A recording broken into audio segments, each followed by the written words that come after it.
Hi, my love. Welcome to the Gemma Hanley podcast. My name is Gemma. I'm your host. This is the space where I have honest conversations about overcoming anxiety and overwhelm so that you can calm your nervous system and feel really confident and happy and calm from within yourself. Along the way, I share my own stories of holistically healing 23 years of anxiety and depression myself. And so if you're a woman seeking answers to perfectionism, people-pleasing, burnout, resistance, you may love, you're in the right place. Let's do it. Let's begin. And before we begin, I want to pay my respects and acknowledge the traditional custodians of the land upon which I am recording from, which is the Gubbi Gubbi tribe. And I want to extend that acknowledgement to their elders, past, present, and emerging, as well as anybody of Indigenous or Torres Strait Islander heritage watching this replay. Welcome to episode 96. I have two things that I want to share. I've got an announcement, and then I want to introduce you to this week's guest on the poddy. We're going to start with the announcement. You may have already heard Reveal and Rise is turning 4 years old this month of January. And I have a whole bunch of giveaways that are available to you right now for the entirety of January. And I want to tell you about them. In case you don't know, actually, before we begin, Reveal and Rise is where you work with me one-to-one in an intimately sized group of women. It is where I teach you how to grow beyond the story of not being good enough and discover the confidence to choose what is right for you instead of choosing all the things and doing all the things that you think you have to do so that you'll be loved and accepted by other people. It's also where you'll learn how to transform your relationship with emotions and symptoms so that you begin to be able to decode the intelligent messages within that discomfort rather than seeing the emotions and symptoms as enemies. You're going to be able to hear your intuition really clearly, really loudly, and you also learn how to create authentic relationships whilst maintaining boundaries that both feel both strong and loving. So here's what I have for you in January. Any woman who joins and comes into the Reveal and Rise world in January is going to have the option to choose between either a $500 discount or adding an extra month of coaching for free. And the woman who joins first, I love rewarding action takers and just building some extra excitement around that. So the woman who joins first in January, she's getting an extra little secret bonus on top of that. And you'll go into the draw to win an hour with me. I'm also offering a personalized self-hypnosis audio. So, you'll be able to pick the topic. I will ask you lots of questions about what you want to reprogram within your subconscious on that topic. And I'll create an audio that is specific for you that you can just listen to over and over and over again. And someone will be getting free access to my do-it-yourself self-paced course, Responding to Overwhelm, Fear, and Anxiety. And I just want to note, I just want to highlight, given Reveal and Rise is such an intimate, small space, that's how I guarantee that I can give my time, my energy, my attention, my care to these women in a one-to-one relationship.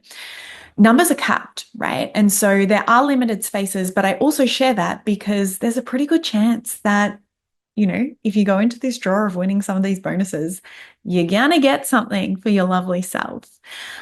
So that's the first thing that I wanted to share. There's going to be a link in the show notes, or if you're watching this on YouTube, there will be a link below so that you can book your free clarity call. We can get to know each other. I can learn more about what you need. You can ask me any questions. It's completely obligation free. And yeah, we can decide from there together whether Reveal and Rise is a good fit and is right for you. And if it's not, I always do my best to send you in a different direction that will be really well suited for what it is that you do need. So tick, that is number one. That is the number one thing I wanted to share before diving into this week's episode. Number two is introducing this guest. This week, I have for you another client story. This story is Charlie's.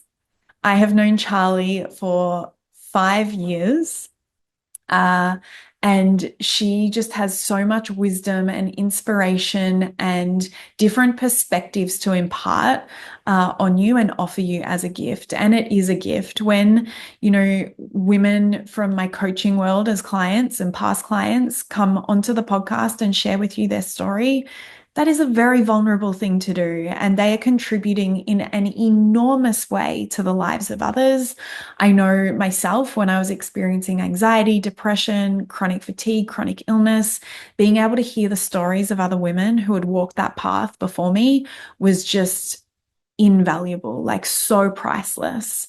So huge gratitude and just acknowledgement to Charlie for being willing to, open the door and let us in to what parts of her own healing and recovery journey have looked like.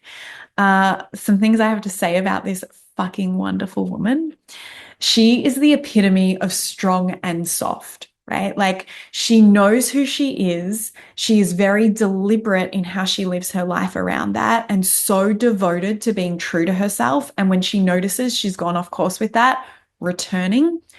And she is so beautifully soft in the way that she does that, right? There is trust, there is flow, there is love, there's a lot of femininity, which is really cool because one of the reasons she first came to work with me was she felt that she'd lost that sensual, fun, playful side.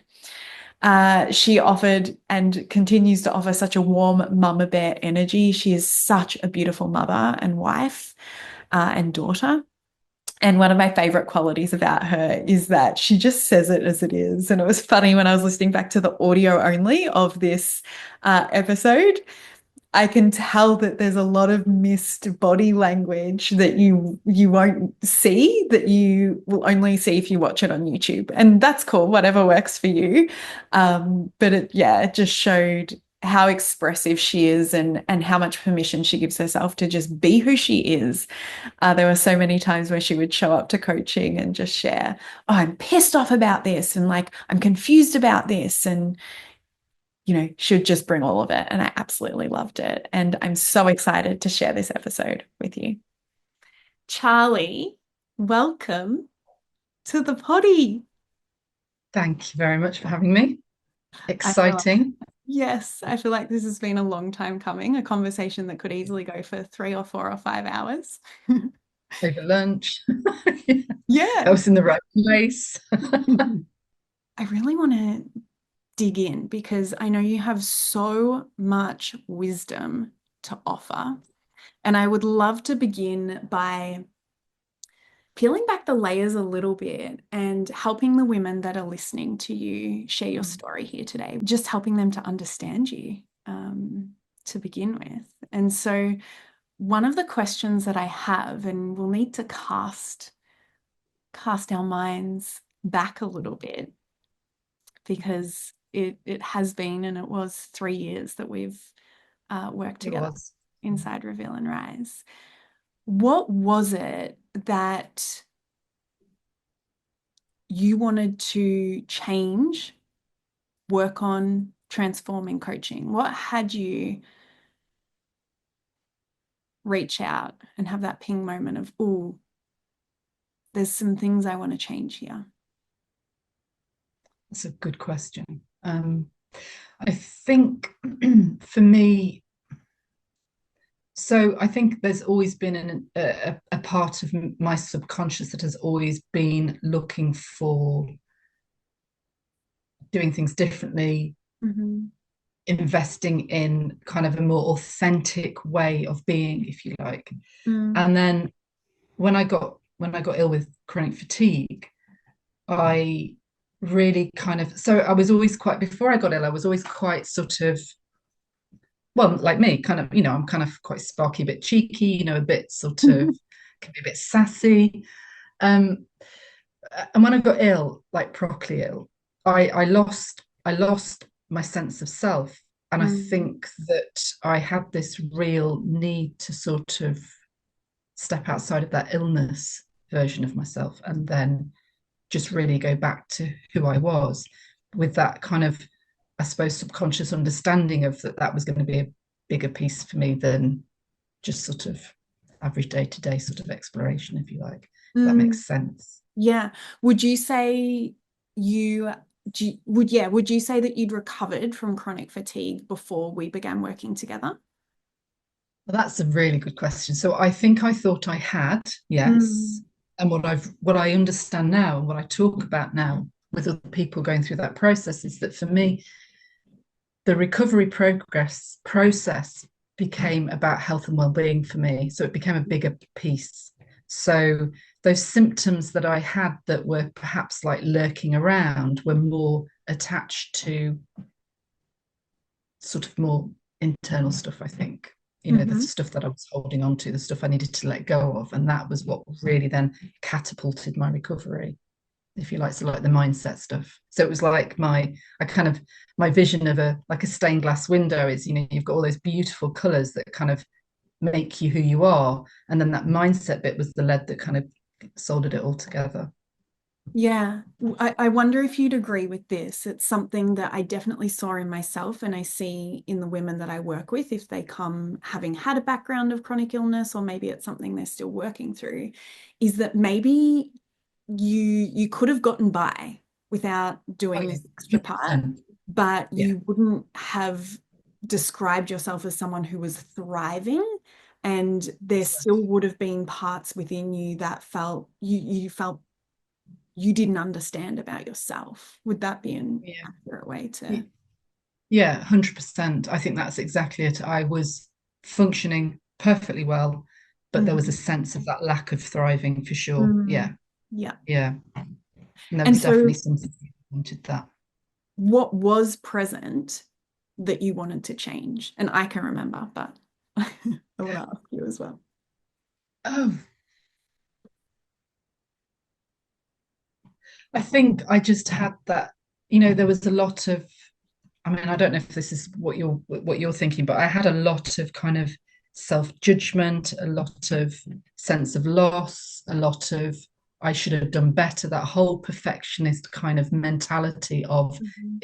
you know, I must have done something really wrong to get ill because like, you know, people around me didn't. So there was always this kind of belief that I wasn't good enough. So I think Mhm. and I think that's what I meant, you know, before I got ill, I always had that underlying feeling, which is what fed into the illness in the first place. And I think coming out of the Mm. illness, I Mhm. recognized I needed to, I wanted to kind of lose that part of my being because that it was just like messy and unnecessary. Yeah, yeah. One of the ways that I describe what I experienced and what happens when we go through, something so enormous like chronic illness is it's almost like, we go down into this dip where things feel like they're falling apart and there's all of this destruction happening in our life. And then as we begin to come out of that dip, we need to revisit the things that caused us to go into that in the first place, in terms of our values, our attitudes, our mindset, how we make decisions, the types of people that we surround ourselves with. And, whilst chronic illness is peaking, a lot of those things can go unnoticed because we're too unwell to have to deal with it. And we've been removed from our life, right? Which can be a coping mechanism in and of itself. And so, yeah, it's when you're. Yes. I think for me, a big part of my recovery was understanding the part I played in becoming unwell in the first place. Mm, So that then left a lot of kind of, you know, what the and yeah, so that's I think what drew me to kind of wanting to kind of go inwards and support that process of just further understanding and mhm. letting go of stuff that wasn't serving me, I suppose. Yeah, yeah. Some of the more specifics I can remember you sharing with me was feeling that you'd lost the fun and sensual side to yourself, and, struggling with body image or how you looked, Oh, uh, terribly. as well as people pleasing and this fear of upsetting other people, but then feeling really resentful in your relationships because in place of upsetting people, you had accidentally abandoned yourself or not put your own desires forward. Gosh, yes. Gosh, yes. I mean, now you've said it, it's so obvious because crikey, I think I had such a sense of trying to make things right because I had spent so long just not bringing anything to the table in my head that I then went sort of, yeah, like just honestly. And yes, the whole body image thing, I really lost sense of myself as a woman, kind of who I was, what I felt, how I deserved to feel was massive for me as well. I think that was all tied up in it. Yeah. But it's a complicated weave for me because I think all of those underlying stuff, they were part of what drove me before, which is what led to me becoming unwell, which is also what drove me to recover, to then to kind of go on to kind of understand it better. Yeah, yeah. How did you know you wanted to change these things? So when you say, you know, I didn't know how I felt or, you know, how I deserved to feel.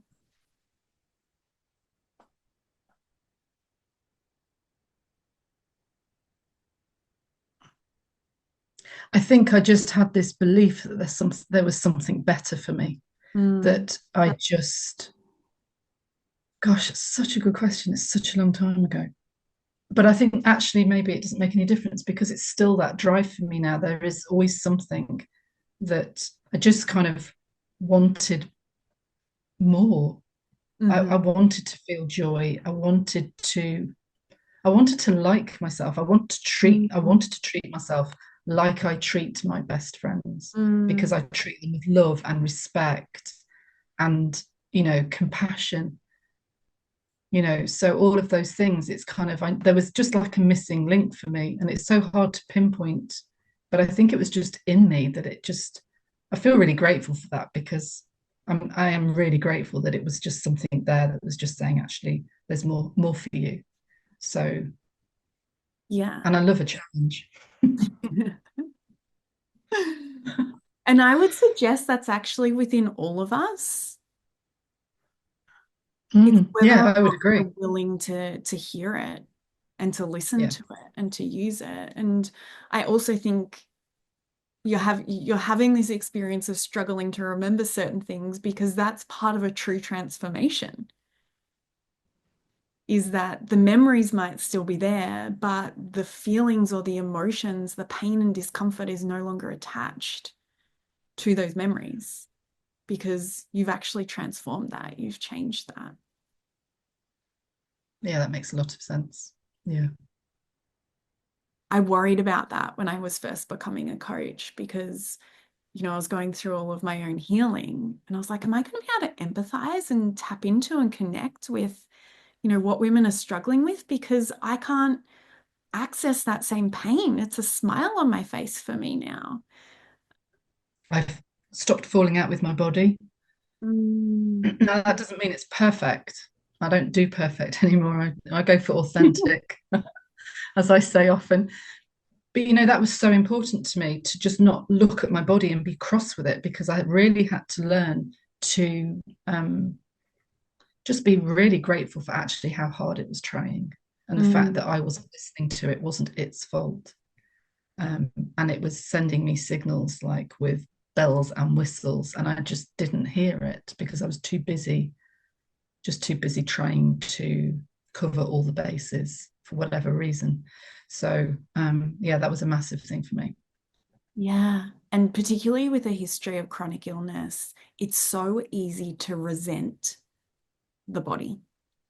Yeah, I was so angry with it. I was so pissed off because I just felt like it had really let me down because I think I didn't have any, that the trouble is when chronic illness comes and the physical stuff starts, all of that depleted self-love, it just has nowhere to hide. So it just became a whole mire of, it was a, bit of a pity party probably. And I was really sad for a long time. It was a really dark place actually. Yeah. So So for me, yeah, that process of just sort of learning to reset and re-like and well, actually, no, that's not true because I never did. That was part of the problem. So I had to learn that skill. Well, you could never remember having liked yourself. No, no. There was like, I think there was a lot of baggage for me around kind of, my personality, and maybe I was a little bit too much, or there'd be some shame attached to, joy. It was just, yeah, a little bit messy. I've got to be honest. So I think for me, What we do yes, it here. was about, pardon. So that's what we do here. You do have to be honest. Yeah, so carry on.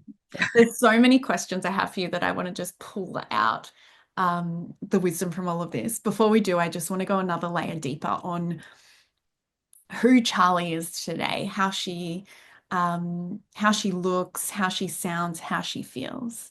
And so when you finished up your time recently in Reveal and Rise, you wrote this beautifully long post. And one of the things that you said was, I've been in this space for over 3 years and has always felt like the safest place on earth. Your love, support, and wisdom is so special, and I'm a more fulfilled woman as a result. Yeah, And so you just 100%. told Ben about how you no longer fall out with your body. What are some of these other transformations and results you've created for yourself that has you feeling like that fulfilled woman? I feel I feel more intentional about how I approach things. I feel more confident that I will see things through. Um, so I used to be one, the kind of person who buys in the olden days when you used to get well, you see, you're too young, but you used to get like exercise classes on DVD, and then I would watch them. I would watch them, and then they would stop. So that would be my okay. So I've done my exercise today because I've watched them. Whereas now I'm much more sort of, I'm much clearer on what's important. I'm much clearer on my expectations, what I will and what I stand for. Mm-hmm. So in that sense, I feel like I'm much kinder and more compassionate when I call bullshit. So I'm still me. I just feel like I'm more considered. Like I suppose like a bit more of a grown up, but with the fun bits which I couldn't find before. So if you ask my daughter, one of the things that really freaks her out is that I dance in the kitchen. Yeah. She says I'll just spontaneously start to dance to something in my head. So I feel like it's a better version of myself because I've got all my quirks, but I don't have any shame about my quirks. I just have, it just gives me pleasure Yeah. for somebody to actually think, oh, that's a bit weird. Yeah. Because that's me. So I'm wholeheartedly, and I don't get this right all of the time. This is it's always going to be a work in progress for me because, it takes practice. I think you have to, one of the things that I appreciated about you and one of the things that stood out for me is that you embody what you teach. And I think for me, if I practice what I preach, if you like, then that kind of keeps it moving forward. But I've also learned to find the balance. So sometimes I can let it go without that, just that self-loathing of having lost something, Does that make sense? Let me ask you this question because it's come up a couple of times now. One of the things you shared in that post and you've shared in this podcast episode is I aim for authentic. I'm allowed to be a work in progress. I no longer require myself to be perfect. I shoot for authentic these days. What does that look like in the day to day? Maybe what it used to look like when you were shooting for perfect and what you allow it to look like now that you're shooting for authenticity. Okay, so when I make a mistake, I own it. like to think, that I'm really good at apologizing when I screw up. I I'm not, I'm not Mrs. Smiley Happy. This is not about kind of, positive vibes all the time. It's about me being real. And if I feel sad, I cry. If I feel angry, then I'm angry. But not in a, I like to think not in a passive aggressive sort of way, just in a very, this just doesn't feel good for me. And I think day to day, my boundaries feel cleaner, so I find it much easier to say, actually, no, that's not something I can do for you today. I really would if I could, and that's not something I can offer. That doesn't mean I get it right all the time. Yeah. But I'm better at it. So I think it's that evolving of, just that clarity. Does that answer your question? Yeah, it sounds like the reactive nature of things has dissipated. And so you just get to be with whatever the reality of the day is and feel all of it.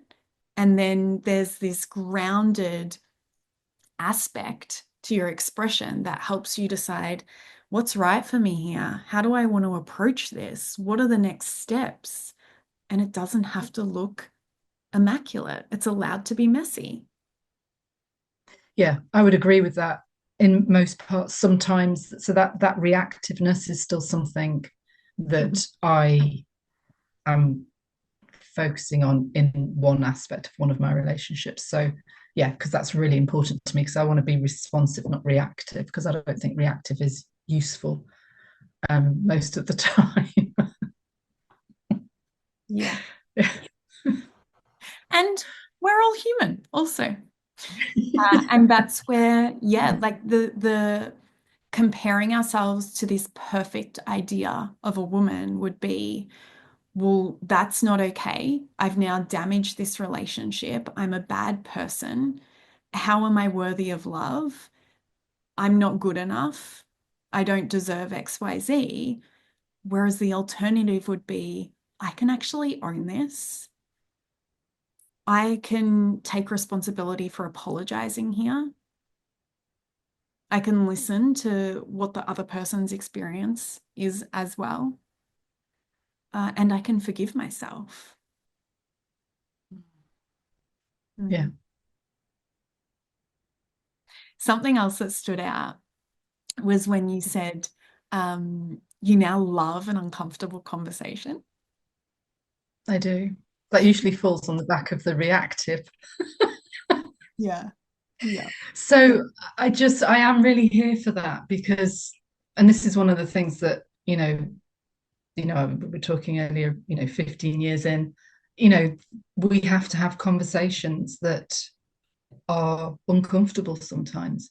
And I think, interestingly, the reactive part of me still is the bit when I'm perhaps not going there with the uncomfortable conversation, when perhaps I'm delaying it because it's tough. Yes. So then it kind of builds, and then that's when the reactive bit comes out. So yeah, I just think I approach them now. One of the things I've learned from you is that just because I've had that uncomfortable conversation doesn't mean the other person has to like it. I don't mean that as in they might not just thank me for it. They might need to actually go, well, fine, but that it really changes the dynamic sometimes. And so I think over time I've learnt how to approach them in a more considered, people don't just need to hear my truth, if that makes sense. There's a way to approach a conversation in a way that's kind and compassionate. Is there an example? Like, what would be an example of how, and it might be a specific time, or it might be just a theme you've noticed within yourself, of how you used to communicate versus how you approach those difficult conversations now? 100%. So an example that I would give you is, a few years ago, my father passed away, and I had to have some really uncomfortable conversations with his wife, which has actually honestly really impacted the relationship, which has been really sad. And that's been something to process. And actually, what I recognize is that I have to allow the fact that we were both grieving. So I did the best that I could given my capacity at the time. But if I had my time again, I think I feel like I would have perhaps handled it in a different way. So that's perhaps an example of, perhaps my timing would have been different. But then arguably the conversations needed to be had. So it's really difficult to kind of, sometimes uncomfortable conversations need to be had. But, the timing dictates that we can't always get the outcome that, is the rainbow, which is a real shame. I don't know if that helps. Yeah, definitely. Absolutely. Yeah. And what does that look like then in terms of, okay, today when I reflect on that, I would probably have approached it differently, or I would have taken this thing into consideration. And because of how it did transpire, there's some sadness or there's some grief to process.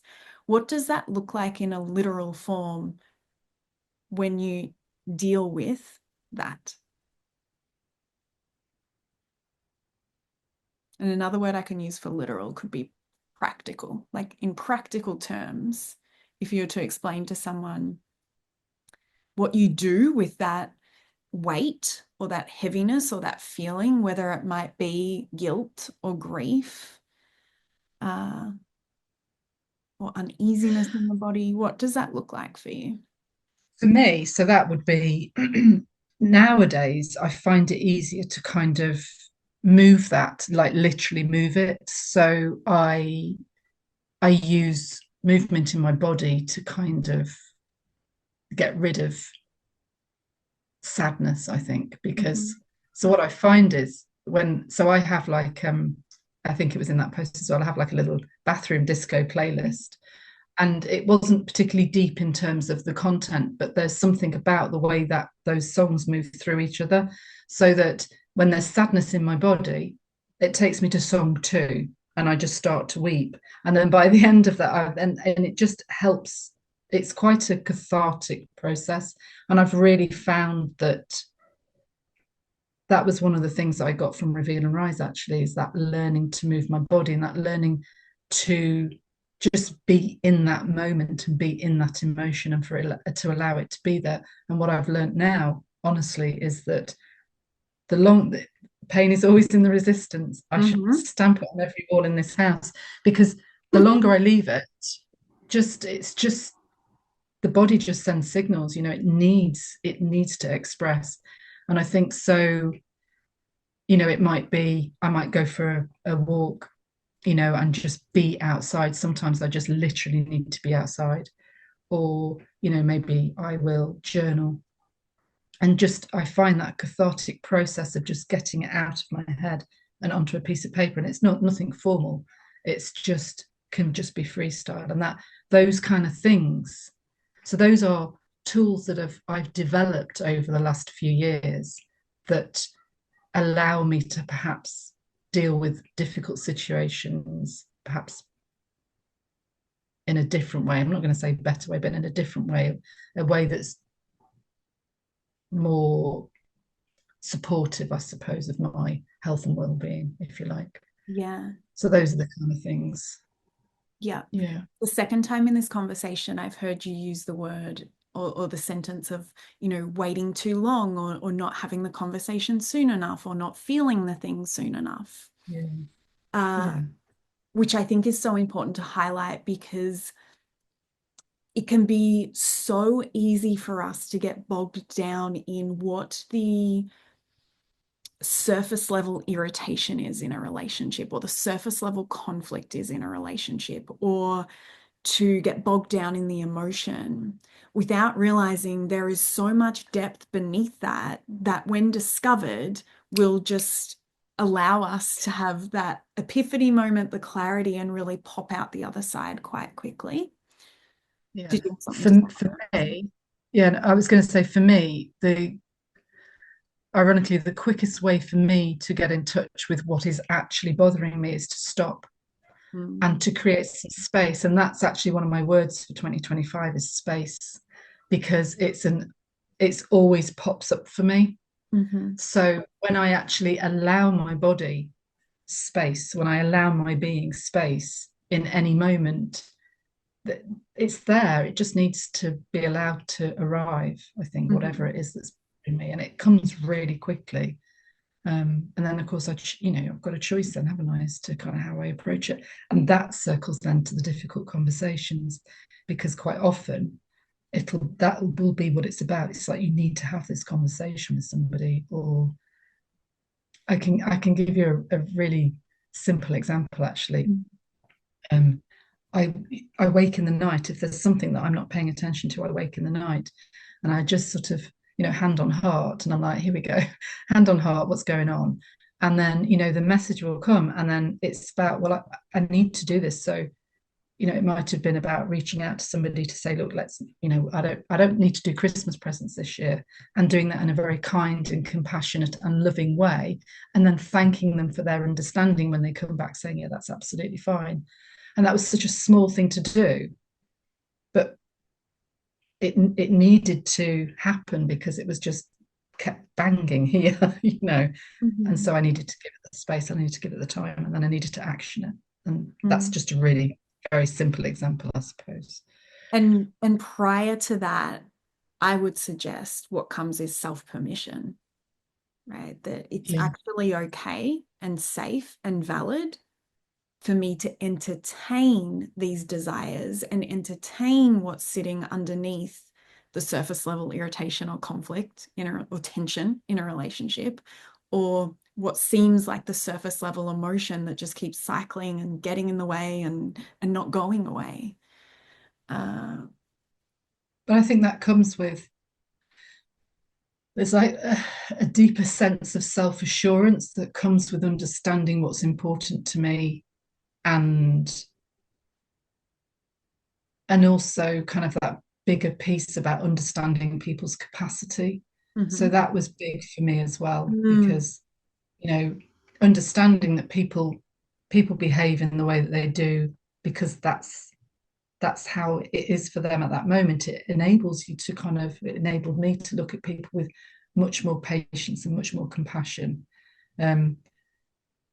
And then I can choose as to whether or not that's a good thing for me to have, kind of in my life, I suppose, because that's important too. And I guess that's where my boundaries come in, my values. And what I'm hearing in that is you've got the ability to not take things personally, and to be able to take a step back, and to use that word space again, create some space to see it through a lens of compassion, curiosity, a desire to understand and a desire to connect, as opposed to purely just this stress response. And there must be something wrong with me. So how am I then only using this lens of, well, this is because I'm not good enough, or this is because people don't like me, or this is because I've done the wrong thing. Yeah. And that for me really has come in the last 12 months, I think. So, and I'm not saying that's easy, because like we said before, I'm human. So, but I do find it easier now to let go of that attachment and to understand, that it's okay, because it might feel personal, but it's kind of not personal. It's just everybody's entitled to, their own experience, aren't they? And I could just, if I come at something with the best of intentions and a kind and true heart, then that's what I can do. I'm so curious, what was the tipping point for you of where you became willing to give up your connections and your relationships being seen through that lens of taking things personally, and you were willing to lean into this new concept that would have felt, you use often the term like algebra, but it became more important for you to take the algebra classes than to keep doing things the way that you had always done them?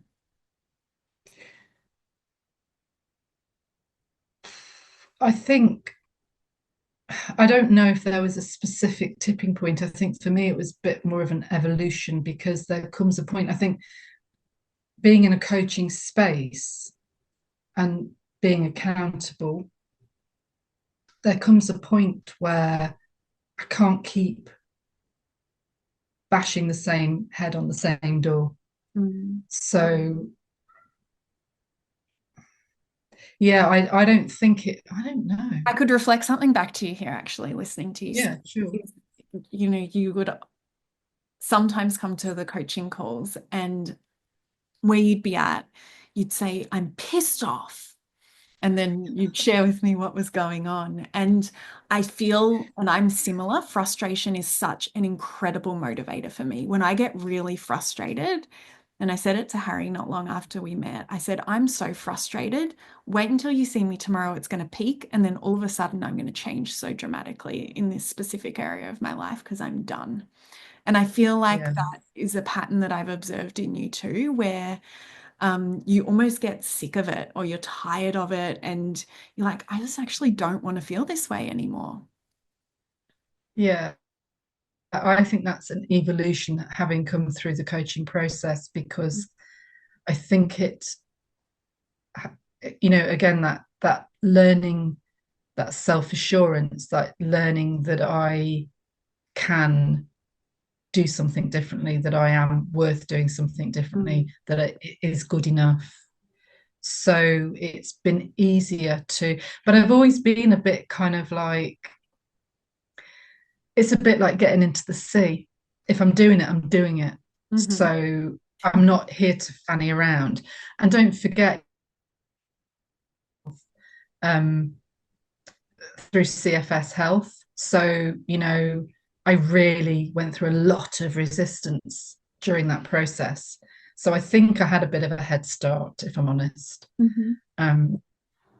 But I think that's maybe one of my qualities, is if I say I'm going to do something, in that sense, I will do it.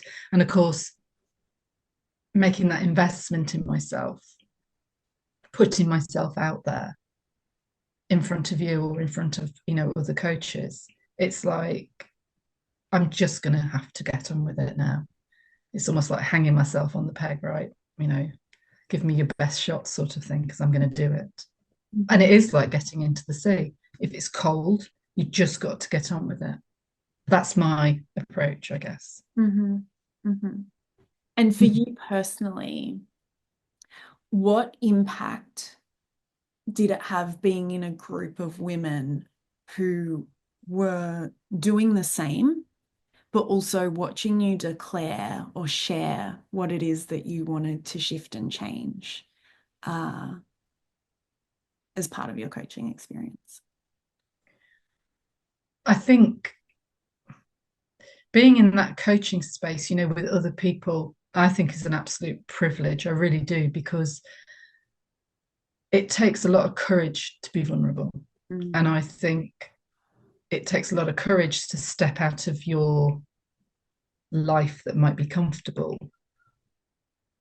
Is it comfortable? It's actually uncomfortable, isn't it? That's what kind of propels us to kind of do it differently. But that's the whole thing, with chronic fatigue, with chronic illness. I could have chosen, I guess, to stay as I was, but that wasn't ever going to happen. One of the first things I did when I was told, maybe it's just my personality, I was told, yeah, you can't make this go away. And I'm like, yeah, watch me. So I Googled how to get rid of chronic fatigue. That was my Google. And then that's the process. So there's obviously something in me that's like, I won't be told. It's really what kept me healthy as a child, to be honest. I was like, God. So those women, so being in that space, it is, again, I just felt like listening to other people's shares is very humbling. It is a privilege, and it allows, I think we have then this, it's like a mutual respect that you develop for people, for their story, for their growth, for their um, just watching them kind of blossom, I think is probably the best way to describe it. It's powerful, it really is. And I think for me, I'm always I'm always a really good buddy, you know, like if somebody kind of wants to start a class or whatever, I'll do it with you. And I'm usually the one that's kind of still doing it when somebody else has stopped, because that's just how I am. So like I'm always going to give. If somebody's giving to me, I'm always going to give. And I think that's the beauty of the that community, is that it's a very giving space. It's a very safe giving space. It's quite incredible, actually. Something I observe in all of you is there's like this unspoken devotion and commitment that you're all going to hold this shared standard of who you're becoming. And I just watch week after week, and none of you, to my awareness, have had this conversation that that's what is happening. And yet all of you are unwilling to almost let the team down. And I remember when you first joined, you said something to me like, oh, I really want the accountability, or I need the accountability. And I said, cool, it's like it's there, but ultimately, like, you know, I can't make you do anything. But what you will get is a shared energetic. And I think I've never put it into words like this, but I think a huge part of that shared energetic is you are all holding a standard that is true for each of you and that you deeply desire. And so on the weeks where maybe like you'd rather not, or you might not have asked the question, or, you know, sometimes we tell that story of like, oh, but it's easier for her, so much harder for me. And then you're sitting in a group of women and seeing how actually it's different for each of you. But it's just as vulnerable and messy and challenging and scary. It's relative, is what it is. It's all relative, you know. Somebody's story is their story, or somebody's experience is their experience. You know, what I found is, so sometimes I would have a question and it didn't make sense to me, but I knew that it was something that I needed to articulate. And the fact that these women sit and give space to my algebra, if you like, because it didn't make sense to me sometimes. It was, you know, it was there to be unraveled, and sometimes it was, you know, an ongoing process. And I know that I had a feeling that sometimes I would revisit the same topic. And then what I realized was that that was just because I was in a different space within that topic. It didn't mean that I wasn't doing something. It just meant it was relative to what was going on for me at that time. You know, it's a bit like that kind of peeling of the, you know, the old cliche of the onion peeling, isn't it? It was another layer of that. I'm not sure this feels right for me, or this, I don't feel good enough about this, or. And your willingness to revisit and to re-ask was and is one of my favorite things about you, and I know was such a permission slip in that space. I think though that you have to take credit for some of this, because the fact that you create that space and it's available to revisit. And one of the things that used to blow my mind was that I would say to you, I'm fairly sure we've had this conversation, and you would say to me, yeah, but Jolly, I don't think you've ever asked that question. So that in itself is incredibly validating, because if I'm sat there feeling a little bit uncomfortable about, oh God, she's going to think, and then you don't, you never do. It's always like, yeah, no, I've not heard that question. I've never heard that question. So therefore there's a different response, isn't there? Which is part of that layering of, layering the healing of that kind of piece, I suppose, that's needing to be talked about. Yeah. And there just has to be availability and safety for that if we want to get to the root of what is going on, right? If someone is made to feel stupid or annoying, or like they're wasting time, or that it's not okay for them to want to understand more deeply themselves, more deeply, that's not going to get them there. And once I received that finally for myself and saw how powerful that was, and also how rare, there's just so many quick fixes and like superficial, surface level, empty promises. It's just a non-negotiable. And what that actually did for me, and what it does, not just with my clients, this is my friendships as well, is it creates the space for us to be able to express more truly. Yeah, for the opportunity to be there. We're wired to crave connection. And before, I think it was before we hit record, we were talking about how intriguing and useful and valuable it is to have somebody reflect back to you, who you've seen and heard and understood by, reflect back to you how they see you as well. Yeah, definitely.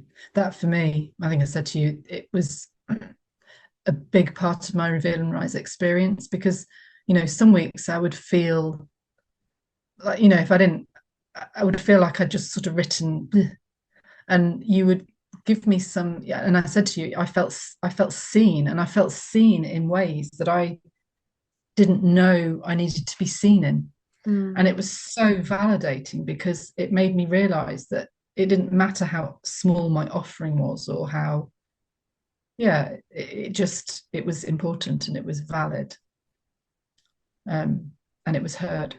And that's really powerful, and it would catch me sometimes, because it would seem like nothing to somebody else, maybe because it was so personal to me, but then to have that heard and seen and validated and acknowledged, it was very emotional actually sometimes, because it was like, Christ, I'm not going mad. This is actually, it's real. Somebody sees this too. Yeah. Amazing. Amazing. How has all of this transformed your relationships with your children, with your family, your husband, your friendships? What's different? Well, I'll give you an example. So my son was really poorly just before Christmas, and he was at his girlfriend's house being ill, and he was so uncomfortable. And I just said to him, Ty, allow yourself to be uncomfortable. All of you is welcome, which is something you would say to me. And apparently Zoe, his girlfriend, had said, what did your mum say? And he went, no, she's just being mum. It's hilarious. I thought it was hilarious. And, I just feel, I mean, it'd be really interesting to ask them what they think, because there's a part of me, when I get asked something like this, I think, God, they're going to think, oh, what's she talking about? But that's your experience. There's always two experiences in one relationship. Yeah, I think that people would say that they definitely think I'm happier. Our youngest, he said fairly recently, you definitely seem happier. But, he grew up through that chronic illness, and there was a lot of bleh. So, there's more joy, like, is he noticing my quirks, the kind of the freaky dancing? And I think she feels it. We spend the most time with each other out of all the kids. So I think she feels it in a good way, that it's definitely a ripple effect, because I see her kind of just that there's more calmness in her. And part of that, I think, is our relationship deepening. And I think part of it for her is motherhood as well. Yeah. So, yeah. And in my marriage, it's just made it, we grew up together. We've always liked each other, like we were mates when we were kids. And he was always a very decent human. And I think he was a very decent human when I was ill, and he was very supportive, but I think it really altered the balance in our relationship, and that was part of what I lost, was like, kind of, what do I bring to the table? So what he has seen, I think, is just me sort of step back into my power, to be clearer about what actually I do bring to the table. You know, it's not just about who earns the most money, it's about how we contribute to each other in a relationship. And he will say that he's learned so much through my process of recovery and then my process of evolution, if you like. So there's definitely benefits, for sure. I would reflect back to you just from things that you've shared throughout our time together, and particularly in the last 12 months as well.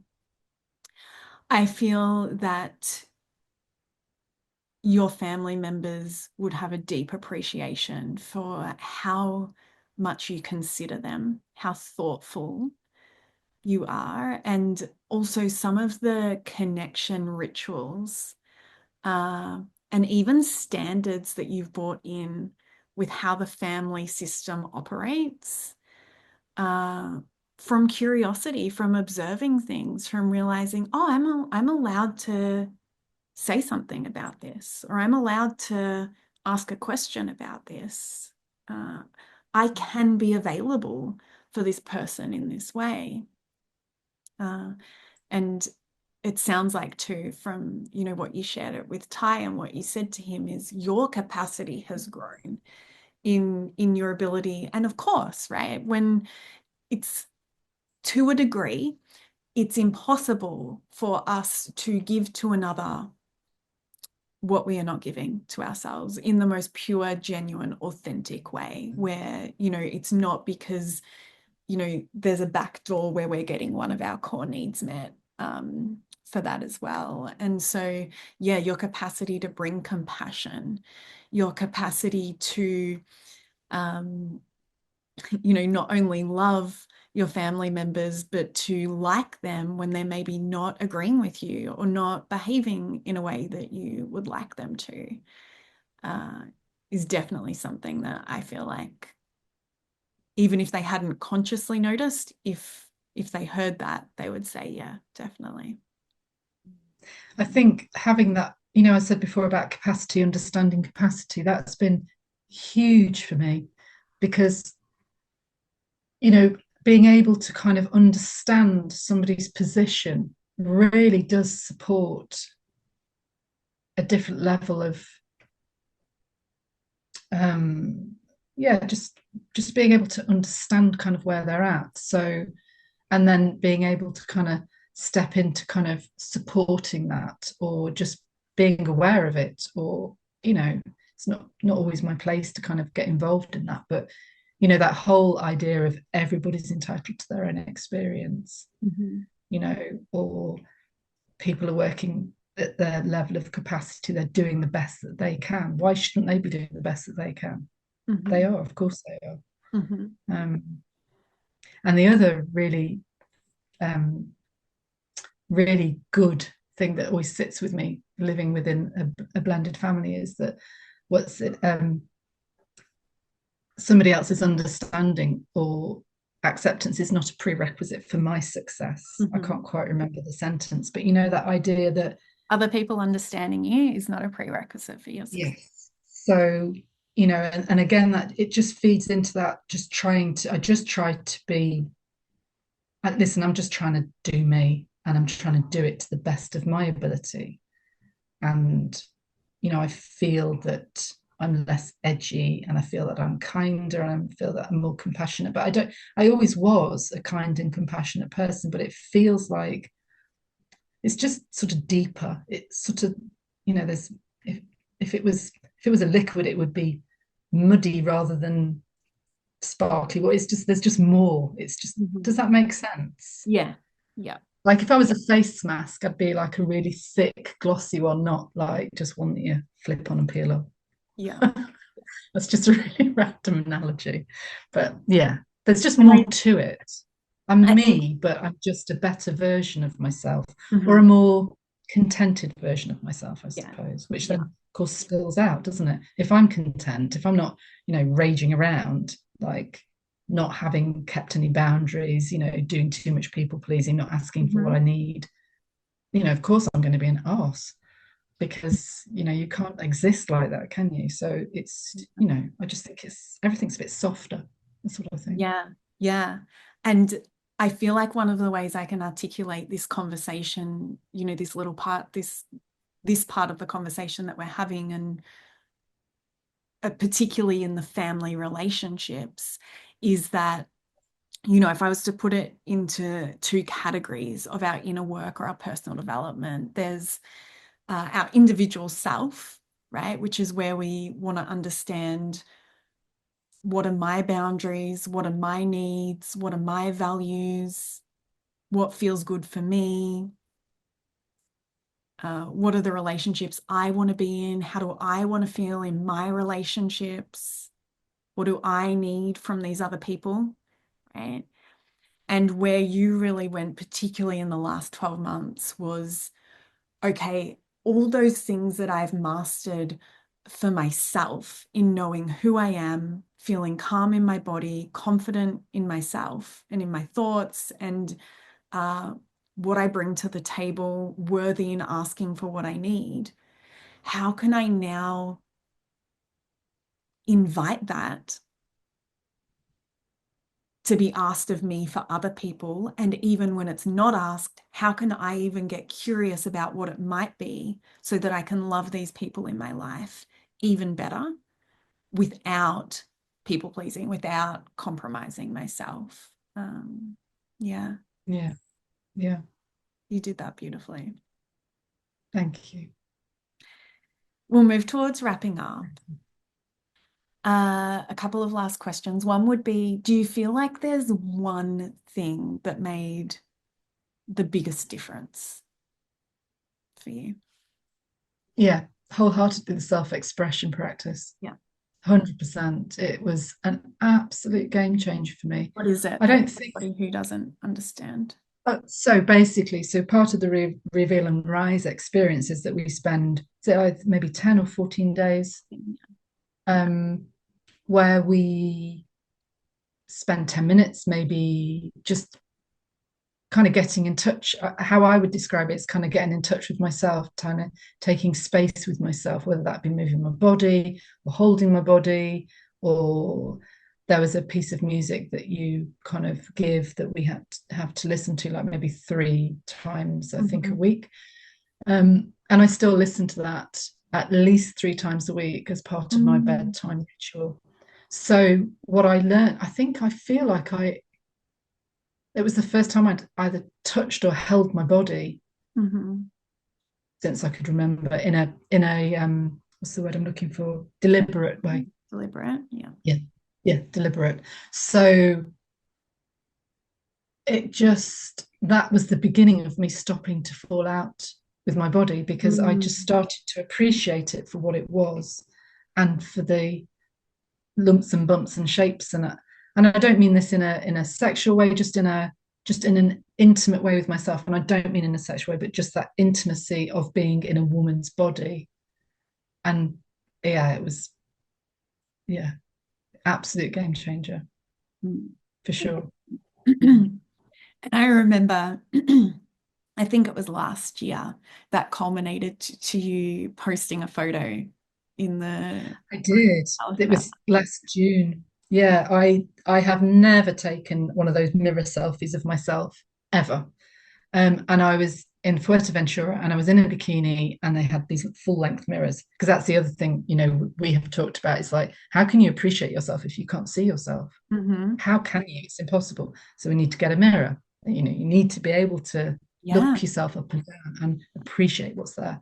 So anyway, I was in a bikini, and I just thought, and I posted it in the group because I wanted the other women to understand the part that they had played in me arriving at that point. That ability to feel safe and heard and loved and supported.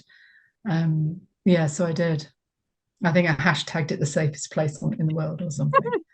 I think because it was a lot. You might have said the safest place on the internet. I think Can I take that? Oh, It was very special. such a, I mean, it was still a vulnerable thing to do, but actually it was vulnerable in terms of courage. And it took courage, it created courage. Yeah, And courage for me, vulnerability is an absolute superpower as far as I'm concerned. totally. Um, That's how we build yeah, trust with ourselves. Yeah, it's yeah, like, oh, I can absolutely. go there and I can take care of myself. I'm capable. I can take the next step and then the next step, and it's allowed to look messy, but I can do it. Women become And unstoppable when they embrace that. well, let me tell you what it has culminated in. So, this ripple effect of vulnerability and courage has culminated in me signing up for clubber in the village hall. Now, this might not sound like a big deal, but for me, it is What is huge that? I'm because not sure what that is. clubber is where you exercise to dance music. So, Okay, this is that like would a have been my guess. bathroom disco on steroids. But it's like I don't know who's going to be. I'm like literally. I thought if I don't sign up for this, then where is my queen energy? Hmm. Do it, and I did, and it's tonight. Oh, how fun. And I'm like, oh my goodness. So what's the worst thing that can happen is I look like a ninny with day glow bars. I mean, like who cares? Amazing. I So think amazing. it's So liberating. yeah, absolutely. It absolutely is liberating because it's something that I really admire in other women is this ability to move and to express themselves. So, well, I've just got to get on with it, haven't I? Mhm. As we all, as we all do. Yeah, absolutely. Permission to giving ourselves permission to say yes and do the scary thing.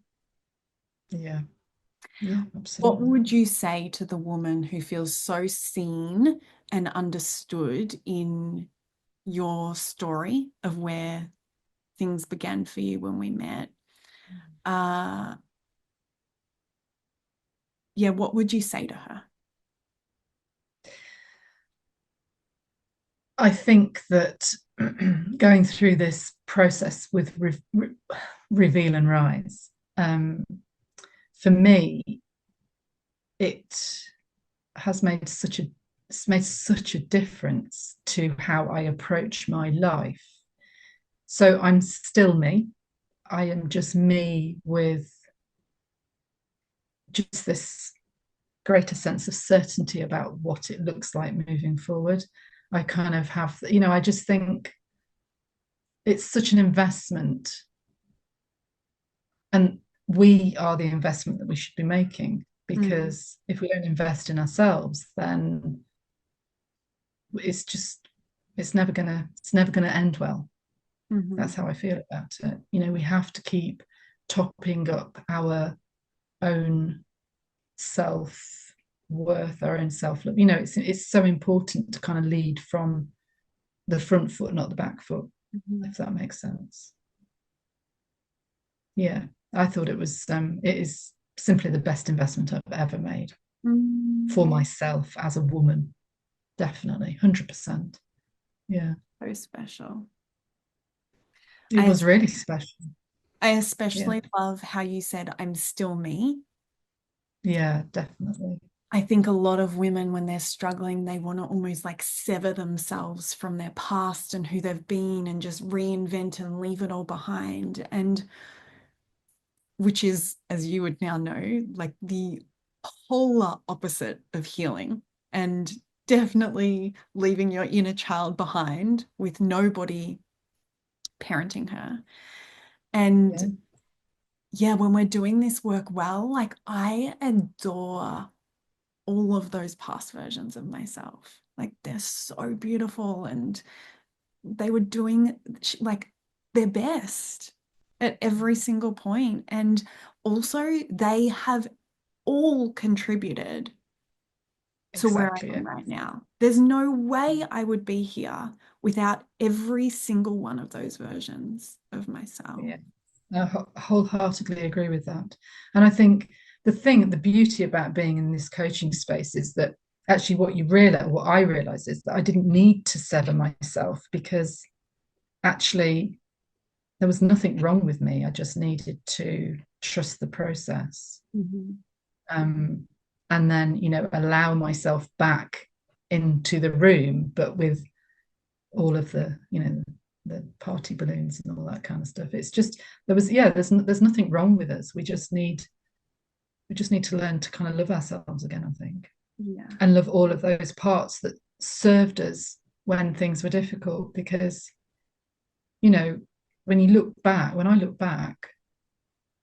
through my life and I think about all of the things that I did and why I did them and what I achieved and what I didn't achieve, they were all massive learnings for me. And they were what created that strength, I suppose, because you learn, you become resilient. Mistakes, I mean, is that a thing? It is that whole thing, isn't it? You're either winning, learning, or judging yourself. And I think, learning is winning for me, because I'm learning, every day's a school day, isn't it? Yeah. So I think it's a hugely empowering thing to do. Is there anything else you want to add before we finish up? Just my gratitude for you, I think, because I think it's a really, really interesting thing to experience in terms of just being in your space, in your coaching space. I have never met anybody else who practices like you do. I've never met anybody who embodies their teachings in the same way that you do, Gemma. And I think I've done, as I kind of alluded at the beginning, I've done a lot of things, I think, in the past, trying to find something that clearly I thought was missing. And it's absolutely priceless, honestly, because you hold such a beautiful space for people. It doesn't mean it's easy all of the time, but it's always safe, it's always loving, it's always genuine. And I think, it's rare, honestly, really rare. They should bottle you. Thank you so much. And I'm so grateful for you. You've taught me so much. And, the questions and the consistent invitations into the most sacred, difficult, uncomfortable, vulnerable parts of your life is a privilege. You used that word before. It absolutely is. And you have inspired so much within me, and I'm so grateful. And I am still not used to you not being there. I don't know how long that will take.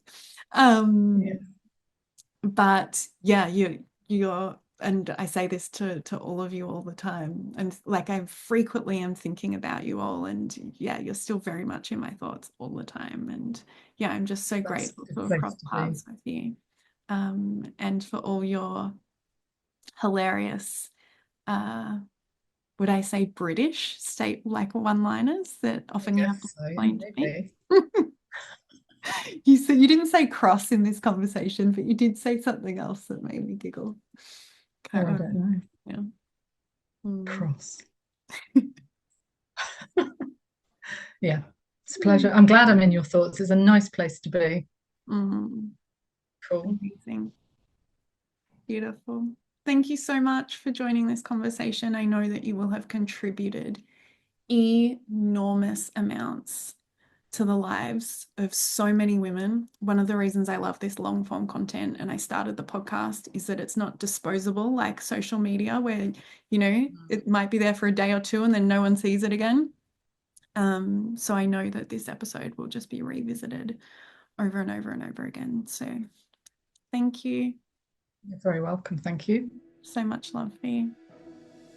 Likewise. Thank you. Thank you for being here for this conversation, my love. If you would like more free resources, if you'd like to learn about my programs or coaching opportunities, you can find all of that information at my website, gemmahanley.com. I'll link it below in the show notes. And if you would like to connect daily, head over and find me on Instagram. My handle there is Gemma E. Hanley, and I reply to all of my DMs there personally. If you enjoyed this episode and found it valuable, please share it with someone. You never know who needs to hear one little thing to take their day from feeling stuck and heavy to light and free. See you on the next one.